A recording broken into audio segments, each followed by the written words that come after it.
The following is intended only for mature audiences. Always consult legal and medical professionals when needed. Viewer discretion is advised. From a an energetic standpoint, anything physical in the body that sets up as an illness stems from an energetic perspective to begin with. So how are these things impacting our chakras? How is it internalizing? I guess we'll call it the awakening time where they're more aware. Oh my gosh, I can tell my dog, my cat's acting funny, or I'm feeling like I'm being watched. And they're more aware than they are most of the time. I mean, it's like... Right? A lot of them, for me, I had a little girl come to me. I was at church, and that was the first really... And all of a sudden, within a couple of days' time, somebody's either lost their job or somebody's car broke down.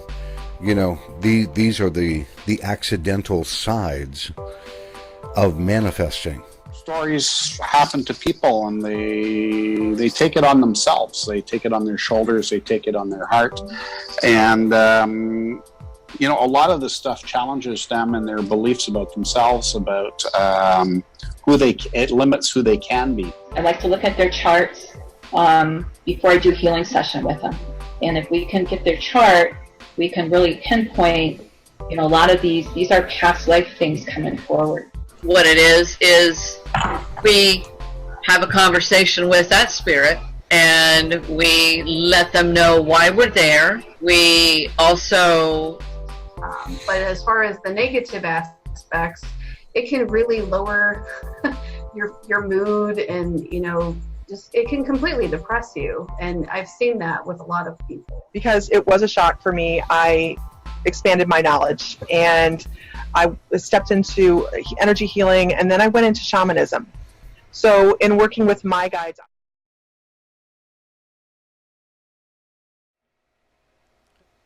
Don't forget to mark your calendars. Coming up next week, September 18th, special guest Nancy Gardner.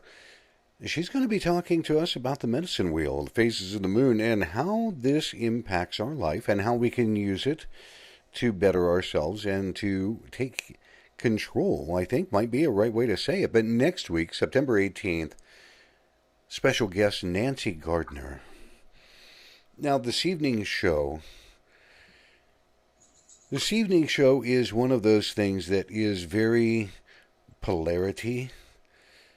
We're going to be talking about the events of September 11th from a past historical standpoint, as well as how that emotion, how everything is still connected to today because everybody is paying attention about it. And the morning of September 11th started out just as much as every other day in America, and we all remember it's mainly the people that are under or over the age of 30.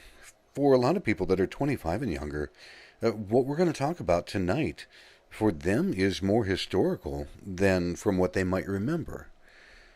So when we get into our 30s and 40s and 50s and above, it's very polarizing because we all remember where we were. We all remember the things that we were doing when horrific events happened. And we watched as a nation became unified, and we watched as unspeakable events had happened, both in New York, in Pennsylvania, at the Pentagon, and we remember where we were. It is one thing that you can stop and ask almost anybody. Where were you on the morning of September 11th?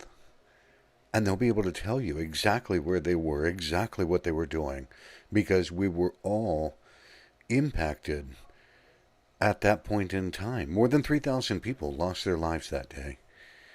And it has become, again, one of those events that is living on even now.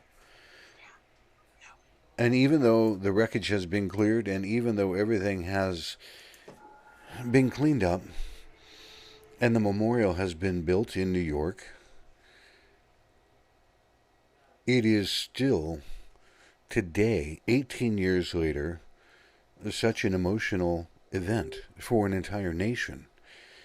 And we know, as metaphysical people, that this is going to impact us on multiple levels. So this evening, if you would, please welcome our panel members. On the upper left-hand side, Reverend Pat Beers. There's myself in the upper right side. The bottom lower left side is Tammy Manzo, and she's going to be talking about our astrology, looking at that day. And then we have Lisa Fry, and she's going to be taking a look at things a little bit differently because, hey, Lisa, had you come into all of your capability when this event happened? Not at all. I was opening up, but I didn't know it. So I was incredibly flooded. And I just didn't know why. I mean, I knew why. I mean, we all watched it, but it affected me for months, and I couldn't figure out depression and all the whole 9 yards. So no, I wasn't quite there yet. See, and this is what I really wanted to address this evening.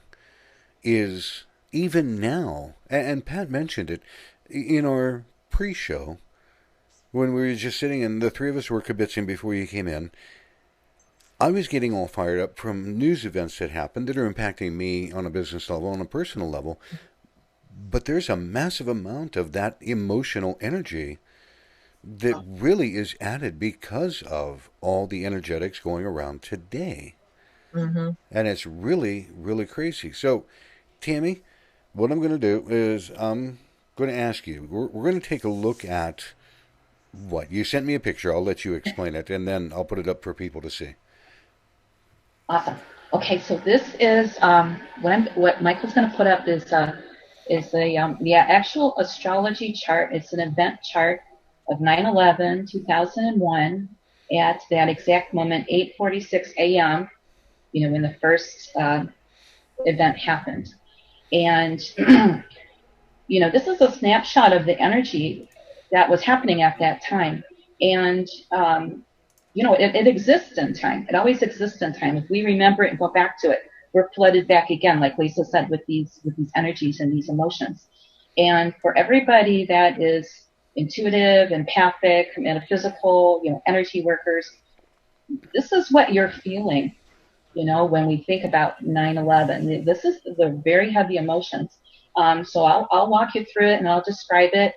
And, our focus for this show is for healing. So maybe if we can talk through this and if people can kind of see what's happening and see what's going on, that maybe will help to, pull us out of these feelings. Because I know a lot of people today are just so upset.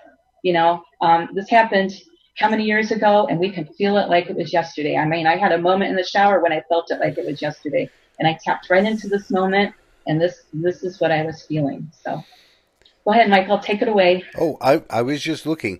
Can you tell us what is on that chart, if you would? This is for New York City in that exact moment in time. These are the exact positions of the planets.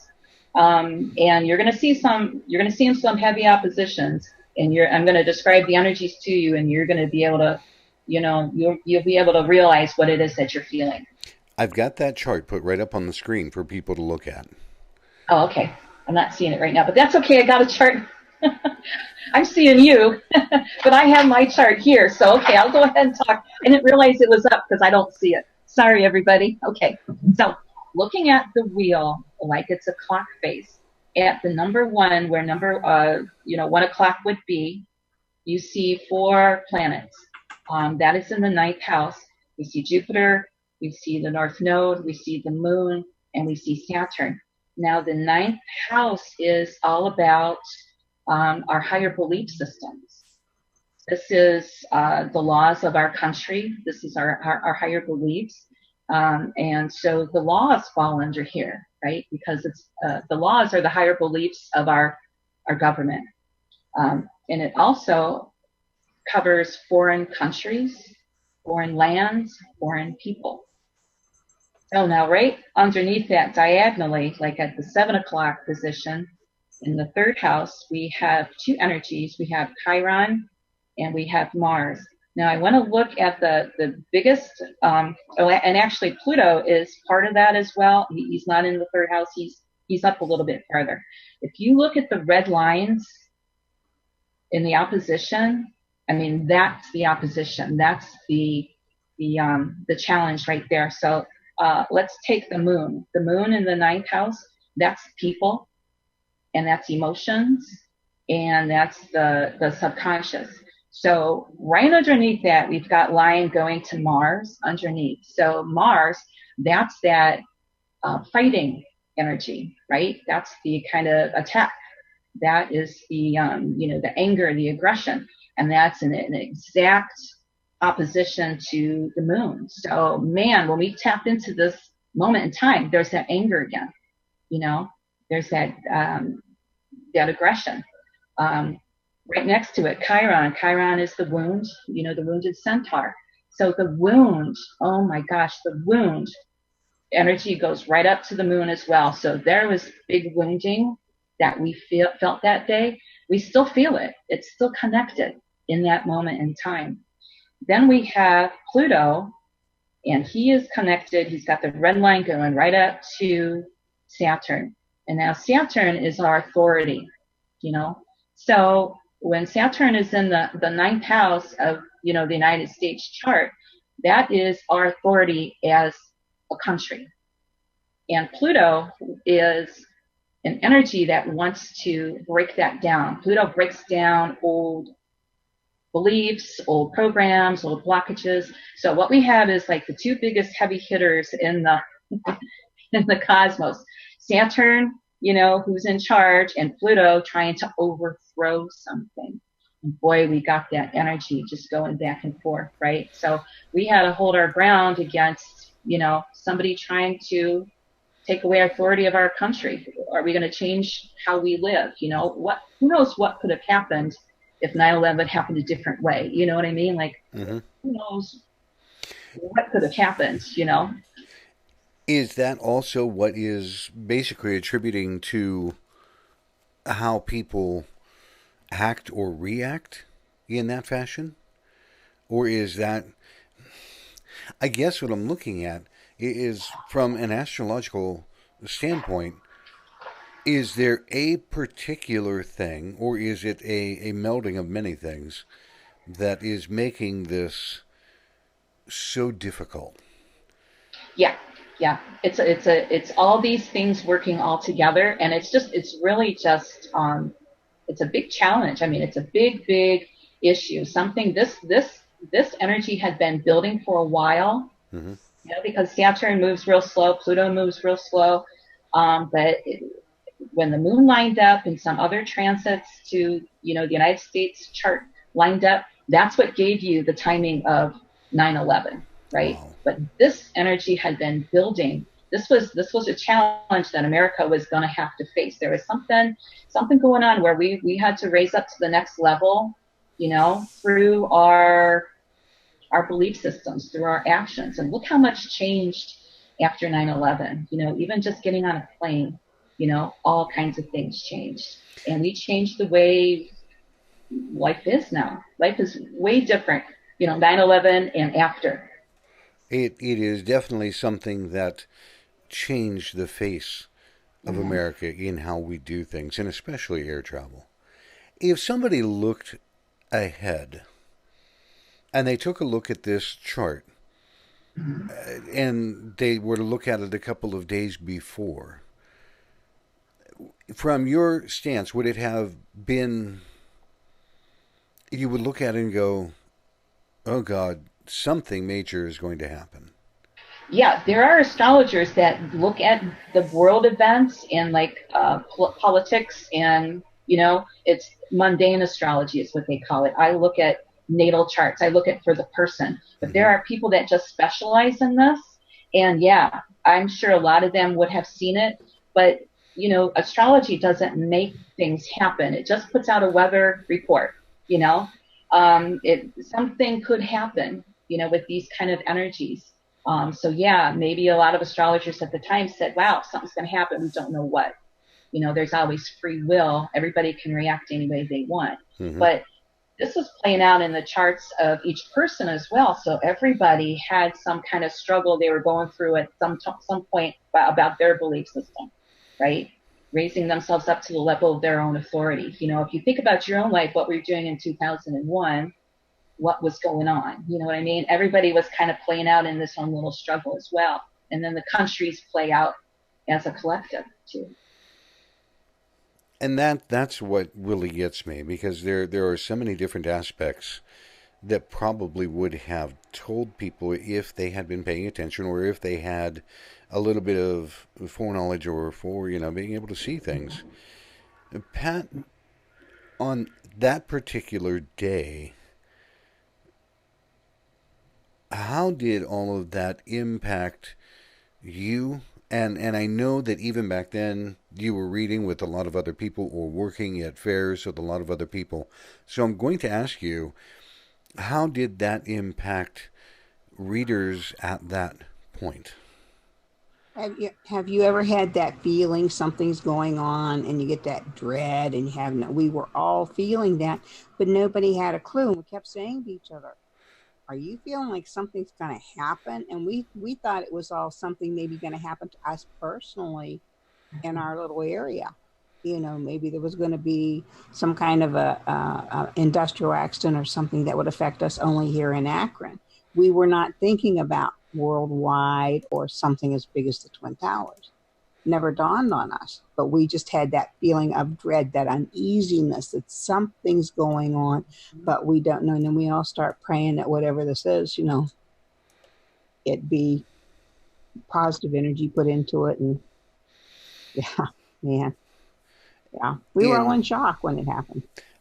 And everybody, worldwide, much the same thing. It's just looking at this entire event, and nobody. I mean, the age gap, unfortunately, between World War II, Vietnam, other major disastrous events, as well as, if you think about it, hurricanes, tornadoes, but all of those seemed localized, and I don't want to trivialize that, but they seem localized.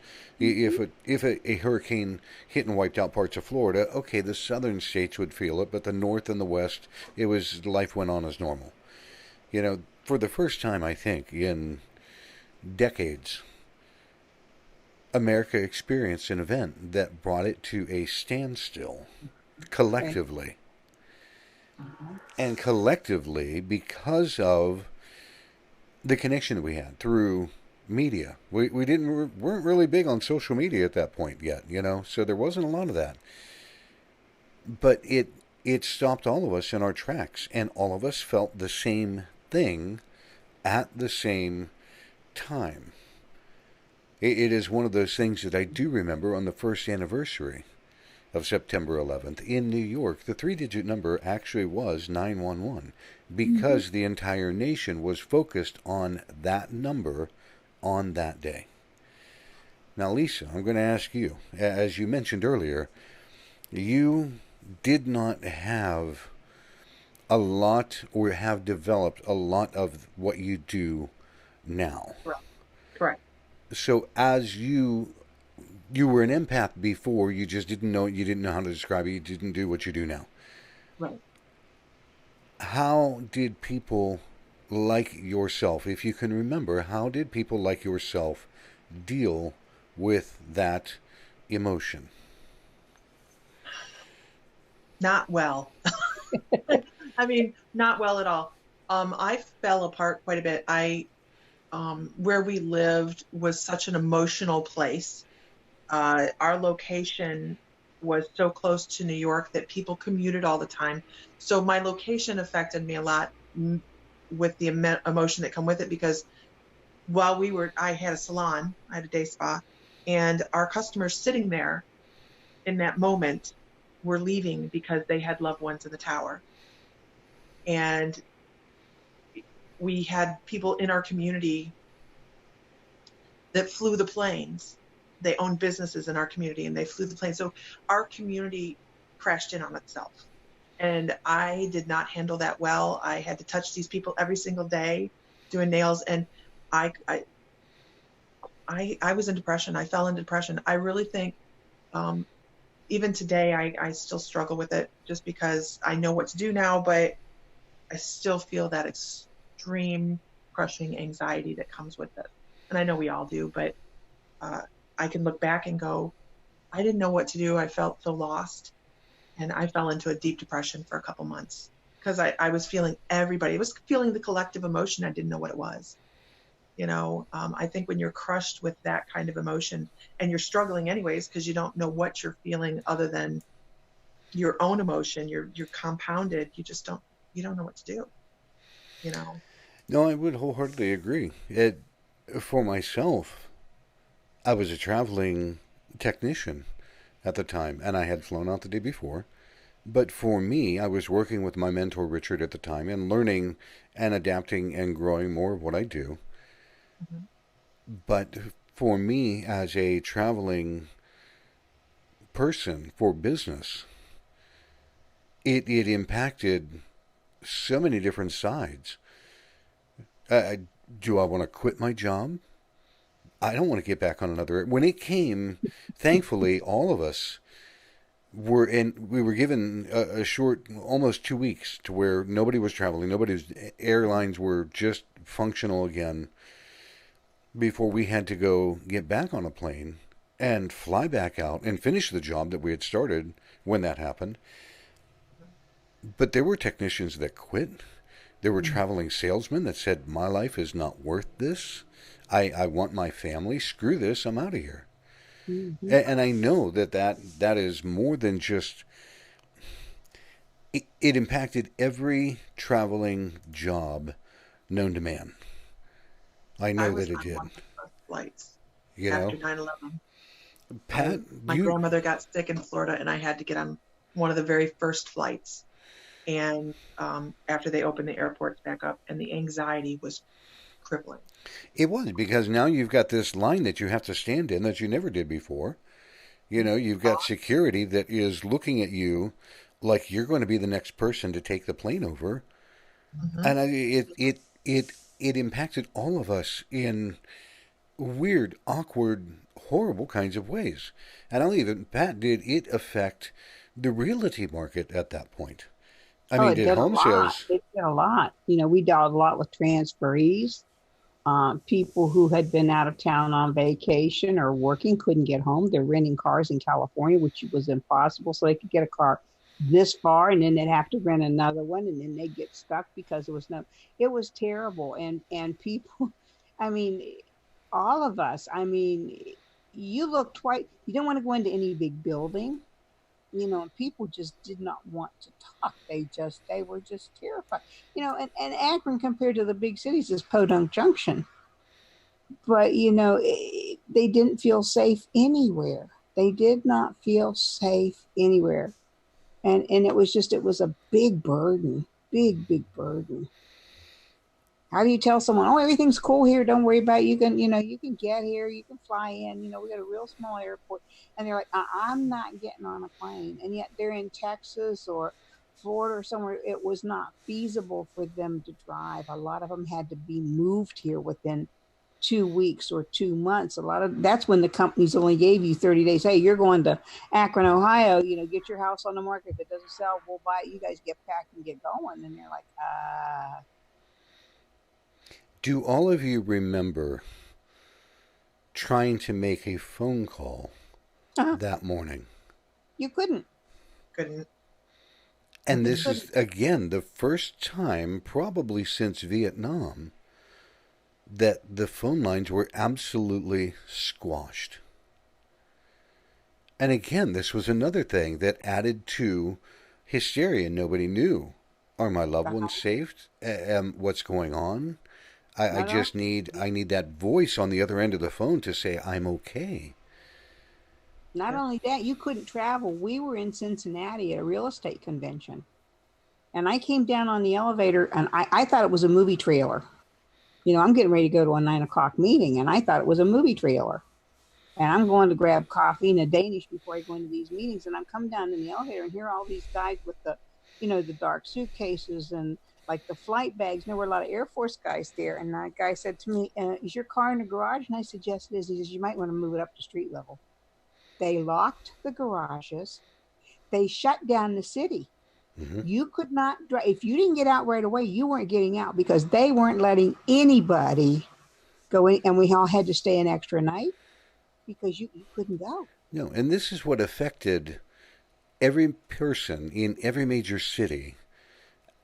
Happened the same thing. And the reason that I keep talking about this is because I want everybody to understand the collective, unspoken, emotional, energetic that was being broadcast by every single person of thinking age in the United States at that time.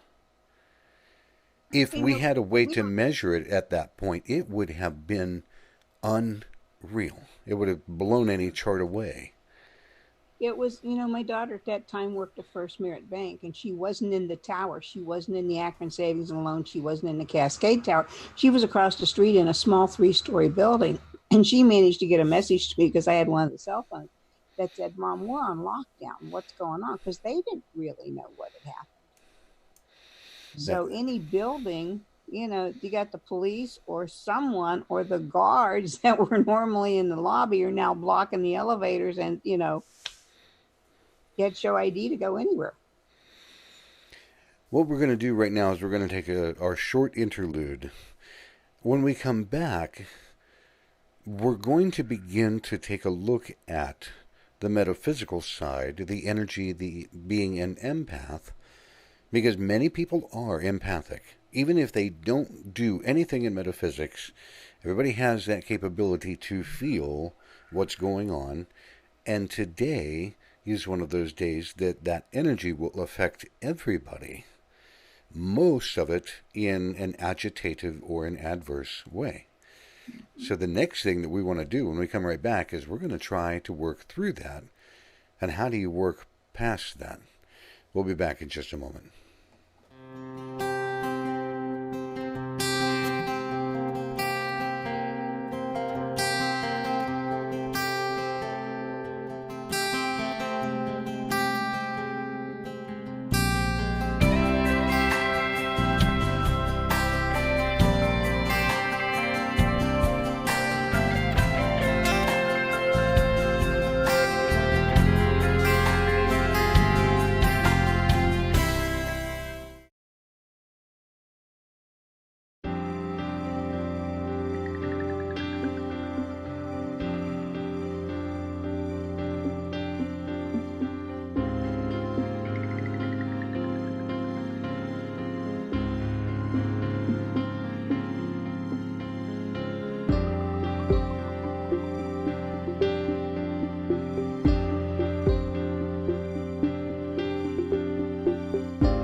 Coming back from our short break here, and we realize tonight is a heavy show. It's been a heavy day.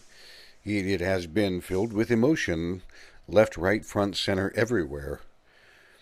But now we want to take a few minutes, and we want to stop and talk about what can we do now. And I realize this is 18 years later. I'm actually kind of worried of what it's going to look like on the 20th anniversary, because that's going to be hard. But 18 years later, how can we begin to deal with these kinds of things? And so what I'm going to do is I'm just going to go round robin here. Pat, when you talk with people about being empathic, how do you begin to help them see what an empath does, let alone what they feel, and how do you help them traverse through that? I usually ask them if they've ever had anyone say or do something mean to them and it took their breath away. And I think most everyone has experienced that at one time or another. Or I'll say, they're with a friend, and I go, you're with a friend and you're feeling great, and you meet your friend, and boy, all of a sudden you got this headache that will not quit. And your friend has a headache. Acknowledge it. Acknowledge it. Is this mine? And 9 times out of 10, you'll get a response, no, this isn't yours. So you acknowledge it and you thank them. I always thank Spirit and angels for allowing me to take this from whomever is affected by it and send it into the earth and be transmuted. Because if you've walked into a room and there's been a nasty fight, the hair sometimes on the back of your neck stands up, or you just have this feeling like, oh my gosh. Mm-hmm. And that's usually, just the acknowledgement of it. And is this mine? If it's mine, what do I need to know? What do I need to see? Why is this happening? And then just step back for a minute. It just takes a few seconds and you'll get a message. You'll get a feeling. You'll get something that will help you to understand. And if it doesn't make sense, thank you for allowing me to take this from someone. I honor that. I send it into the earth to be transmuted. It is not mine. And try to stay out of anger and try to stay out of fear. Anger is a byproduct of fear, and fear is the biggest thing, false energy, appearing real. It gets us into trouble. If you've been driving lately, there's a lot of that going on. Tammy, from an astrological standpoint, and I know that this might be a little bit of a tough question for you, how can astrology help? Now, and people that are watching or listening or otherwise, please understand that Tammy does not only astrology, but she is a reader. She is a Reiki master. She does many different modalities in her life. So how can astrology begin to help a healing process for either individuals or even as a nation? Yeah, I go into an astrology reading with someone and pull them out of like the 3D, the emotional part and mental part, and pull them up to soul level. What are you learning? Okay, here's what you're experiencing and here's what you're feeling, but let's bring it up, raise the vibration. What is your soul learning? How are you advancing? How are you evolving? And that pulls them out of, that, oh no, it's all, it hurts so bad, oh my gosh, you know what I mean? If something is ending, or if there's a reason behind it, it'll help put you into alignment. It'll help balance you out a little bit. And a lot of times from the chart, I can show people that they're empathic. You got your water signs, you got some trines in there. Like when I read Pat's chart, I said, holy smoke, lady, she's got everything in the world, all of it, right? The psychic ability, the intuitive ability, the empath ability, I mean, everything. It's plain as day in the chart, and you can see that in there. When I can show people that, look, here, you're tapping into things that aren't yours all the time without knowing it, and that will help them, when they can see it visually. Because it's hard, like Pat said, if you're caught in that feeling that's not theirs, it's hard to pull them out. How can you do that? And the visual can kind of help that. So the chart's very useful for that, for sure. And that would be an interesting way for people if they don't necessarily subscribe to, believe, or want to think about the metaphysical side, that they might be able to turn to an astrologer and say, look, and you're able to show them what's happening, and it becomes more of a logical kind of thing rather than more of an abstract. Right. Lisa, I'm going to ask you a very odd question. Okay. Knowing what you experienced then and knowing what you know now, what would you tell people that can feel the emotion, but they don't really necessarily know they're empathic or subscribe to the idea? What would you tell them if they're new to this emotional kind of thing? How would they begin to work through something this heavy? Ground. Make sure that I really am huge on people really making sure they're grounded to the earth. If they can pull this energy and just push it right into the earth, transmute this energy, theirs or not, it's just so healing to be able to release it. And that is, it's hard when you have someone that you walk up to and you know that they're empathic or have another Claire or whatever, and they just are struggling so hard. I ran into somebody like this today. And to get them to understand that, it, like Pat said, you know, ask questions. Is this yours? Is this somebody else's? I will show people muscle testing or pendulum work. And I'll be like, this is not, you know, not your information, not your emotion. You need to get rid of it. Mainly grounding, centering, protecting is the big things that I will start with an empath on. But when it comes to something like this, I mean, releasing that energy is so key. So key. I wish I'd known. I really wish I'd known, because it would have changed the way I did everything. Well, and again, you know, that's everything in its right time in life, Exactly. you know. There's, how do you say that, Pat? Our time? In time, on time, ahead of time, all the time, but God's time, not my time, or the universe time, not my time. That's the one. That's the one. A friend gave me that. I can't claim it. No, but I hear you say it quite often. Yeah. For me, because I was working with my mentor, and we had been doing that a number of years already at that point. And as I've grown, I have looked at and been able to tell people, again, it's very similar to what people are saying. You have to recognize, you got to stop, take a deep breath, and realize how far off the beaten path you are emotionally. You know, if yesterday everything was hunky-dory and you're good, and today you're out of whack, you're yelling at people, you're bitching for no reason, you know, all of these things happen. It happened to me, and I should know better. And today I was running around and I'm crabby until I stop and remember this is the energetic of this day.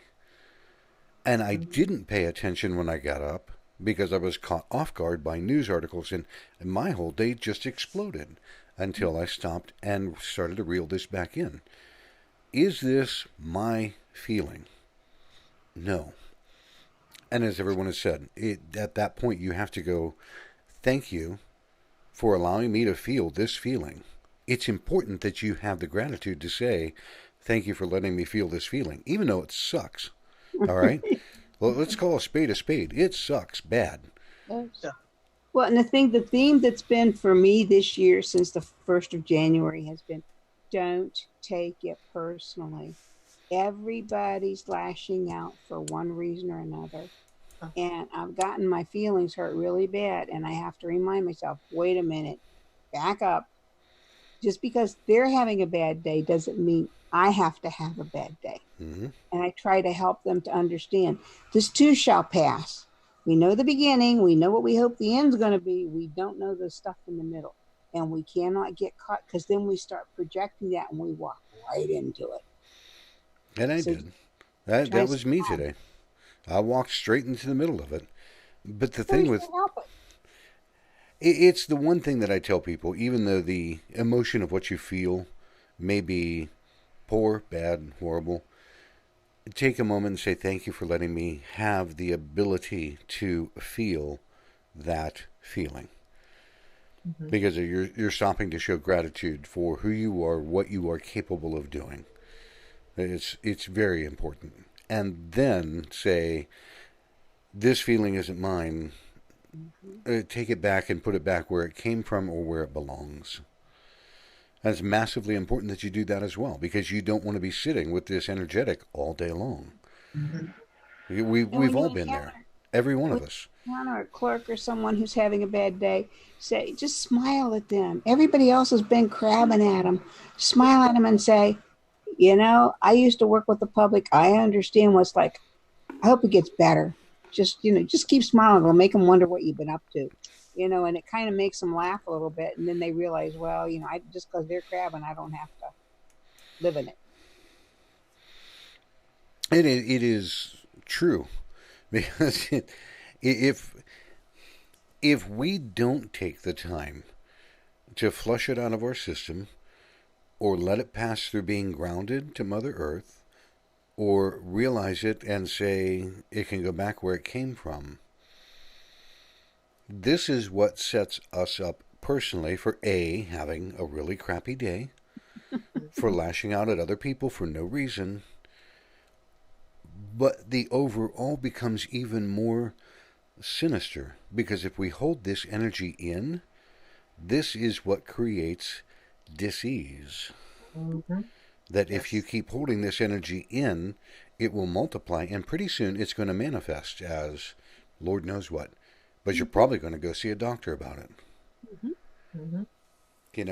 Whether it is a mental thing, a physical thing, it's going to be internal. High blood pressure, heart palpitations, you name it. There could be a multitude of things. But if we don't get rid of the energy, we're going to have a problem. I think that's why it's so important to acknowledge it. Acknowledge it, because if you acknowledge it, it kind of stops it, if you will, and allows you to say, okay, I want to play this game or I don't want to play this game. And that's important. I'm going to go in a reverse order this time. Lisa, out of all the things that you have done in helping people, can you give me an example of someone that you've been able to help in an energetic or an empathic fashion that is having a rough time? How did you help them through that particular time? Whether it was through a reading, whether it was through energetic work, something. Well, let's see. I think it's one of my most doing a reading on somebody and have somebody, and I know this is not a medical diagnosis or anything like that, because we don't do that type of thing. That is not our job. But have somebody that was so totally empathic, and other clairs as well, but if you think that they're bipolar and things like that, with energies that we take on from this, can you imagine how many people took on energies from this particular incident and went on medication because they didn't realize that they were absorbing other people's stuff? But it was somebody that they were trying to diagnose as bipolar, and they stepped back and reviewed their energy on a regular basis, and their whole life evened out. I mean, so that, I think that's probably my biggest takeaway for somebody, was realizing that some things don't require medication. We have to step back and assess our own selves and our energy and decide what's ours, what's not ours.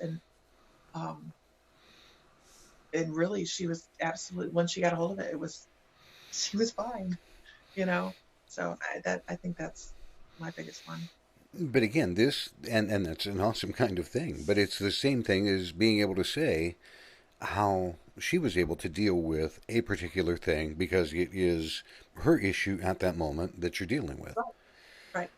We're all individuals. We are all going to be different every single day, no matter, but we can all do something. Right. Absolutely. Tammy, are you ready?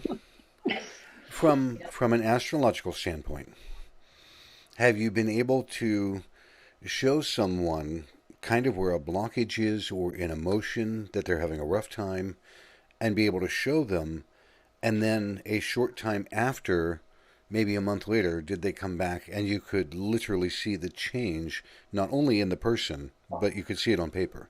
Oh yeah, that Chiron that I talked about in the chart of the the 9/11 event.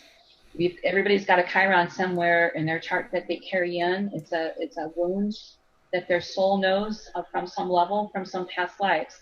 And I spent a lot of time talking about that area wherever it falls in their chart, and you will find the correlations. Like I have a friend who Chiron is in her second house. That would show, that's their self-worth and their possessions, what they own and what they can earn. And I said, you have some serious wounding from past lives where things were taken from you, things were stolen, you were robbed. And she goes, oh my God, that happens to me in this lifetime as well. Okay, here it goes. At some point she was living on a car because stuff, she very, very big, but there's correlations there. So when we can talk about it and think about it, just like Pat said, once you bring it up into your consciousness, when you realize this is happening, why is it happening? Just clear that out. And of course, energy work, a lot of ways to clear that out. But yeah. So sure. Can they come back? Does she have a new viewpoint now on what she has and her self-worth and what she owns? Yeah, absolutely.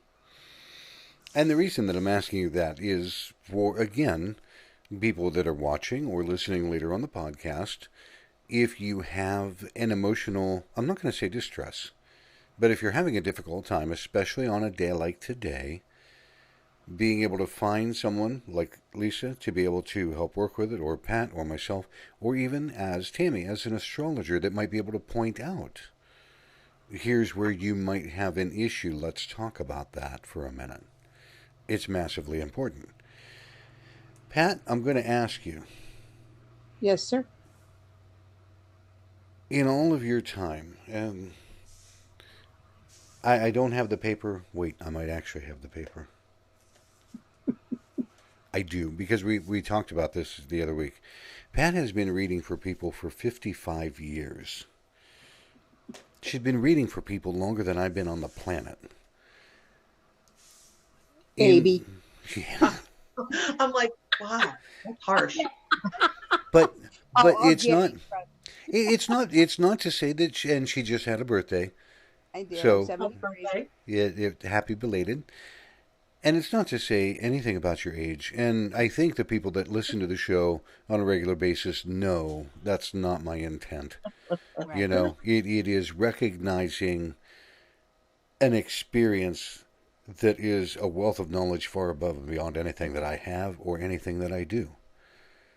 It's more respectful, and I need people to know that. But in your working with people, what is one of the main things that you might remember of how you helped someone step through this process of what they feel and going from this absolute horrendous train wreck of a life that they might have, that you've helped them understand what they do? The thing that I've been doing probably the past 10 years that Spirit gave me was, if your best friend were in this situation, what would you tell them to do? Because we're all human. We get caught up in that emotional train wreck and we can't leave it. The past is past. You're never going to change it. Bless it, release it. One or two things will happen. If you give that person that power over there, they're either going to be very excited that they have that power, or they could care. Who gets hurt? You do. So we have to remember we always have freedom of choice, but not of consequences. So I can get mad and stomp around, and the person I'm upset with, I may not even know where they are. They could be dead for all I know, and yet I'm letting them upset me and put me in a mood. So it's just acknowledging, and that just always seems to be the thing for me, just the acknowledgement of it and just trying to release it. I'm a big fan of telling people to write letters to people they can't talk to, they can't see, they can't open that can of worms, or they don't know where to find them, or they may be dead. Right? Don't read it, don't keep it, don't mail it, don't give it to anybody. Laugh, cry, cuss, sign it like you would any letter, put it in an envelope, seal it, address it to the angels, say a prayer, and burn up, let it get released to the heavens. And there's Ho'oponopono. It goes 5 generations back and 5 generations forward. I'm sorry. Please forgive me. I love you and thank you. And I was at a meeting at Salt Fork probably 5 years ago this October. We did it for the current generations, the ancestors, the land, the natives, the animals and the plants and everything, and the whole atmosphere of the place changed. It's And just that's amazing. huge. That is huge. I'm going to address there's a question in the chat room, and it's a difficult question. Maria asked, do you feel the possibility that 9/11 was a controlled event? As in, somebody did this on purpose, controlled demolitions, things like that. And I don't want to speculate. I don't know about the other three, but that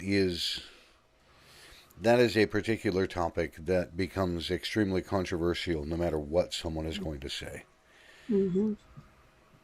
And it is possible there may be new evidence that has come out. I'm not going to really say anything about it as a reader, simply because it's an event that has happened. The ramifications could reshape many things. And right now, honestly, Maria, what we're trying to do, and I know that you mean well, what we're trying to do, though, is just focus on change, healing. Mm-hmm. So is it possible? I would say yes. It is a possibility. There's a lot of conjecture about it right now. Mm-hmm. Would everybody else agree with that point? Yes, I would. And if we focus on that, we're going to lose lose sight of the healing. We can't change anything. We can only try to heal and move forward and be at peace. And it's the one thing in when we reach a day like today. Okay, slightly off topic. If we go to any major holiday, Easter, Christmas, Thanksgiving, there's a different feeling, a different vibe for every day. But today is one of those days that the entire nation was polarized, and actually a very large portion of the world was polarized by the events of what happened and the catastrophic destruction that happened. And as long as we can remember, if we start to act out of character, if we start to get angry, antsy, crabby, complaining, sad, or just absolutely, I don't want to go out of the house because it's a crippling feeling. Mm-hmm. Try to take a deep breath. Try to back up and say, okay, these are not all my emotions. Because we're talking 300 and some million people in the United States at that point, 290, 300 and some million. And most of them were focused on what happened. So you're picking up on residual energetics all the way through. Mm-hmm. And if I could, if you would, we'll just go round robin. Pat, just real quick, what would you tell people, if you could, in a short sentence, what would you tell them to do at the beginning of a day like today? Know that it's probably going to be an interesting day, if not a difficult day. Ask your angels and guides to go before you and bless and release any anger or fear that comes to you. Don't dwell in it.